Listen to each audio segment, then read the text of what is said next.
let's say you approaching a client for new implementation. You have to help them client to decide to use positions in system or not.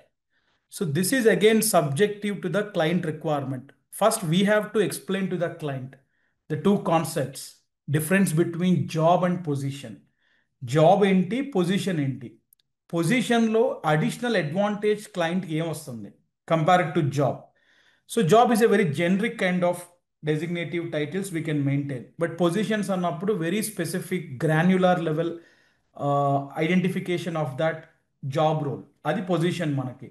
అంతేకాకుండా position concept మనం enable చేసుకుంటే we can also maintain the data synchronization from position నుంచి మిగతా data అంతా కూడా map చేసుకొని synchronise చేసుకోవచ్చు.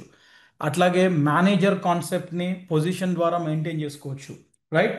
Are గ్రేడ్స్ని positions ద్వారా మెయింటైన్ చేయవచ్చు. అట్లానే పొజిషన్లో మనకి వ్యాలిడేషన్స్ ఉంటాయి, బట్ జాబ్లో అది ఉండదు. మనకి ఏంటి, single increment, pooled, shared head count ఇచ్చి మనం ఈ పొజిషన్లో ఇంతమందినే హైర్ చేయాలి, ఈ పొజిషన్లో ఈ ఈ ఈ ఈ level of head count maximum 5 మెంబర్స్నే హైర్ చేయాలి, ఆర్ ఈ పొజిషన్లో ఓన్లీ ఒక్కర్లే ఉండాలి. ఇవన్నీ జాబ్లో కుదురుతాయా? మనకి కుదరవు కదా. ఆబ్వియస్గా ఈ ఫండమెంటల్ డిఫరెన్స్, ఈ జాబ్కి పొజిషన్కి మధ్య ఉన్న డిఫరెన్స్ ఎక్స్ప్లెయిన్ చేసి క్లయింట్కి, if this is what the criteria you're looking for, you want to manage your workforce based upon these designations, మనం పొజిషన్స్ ముందుకెళ్ళటం బెటర్ అనేది మనం సజెస్ట్ చేసుకోవచ్చు.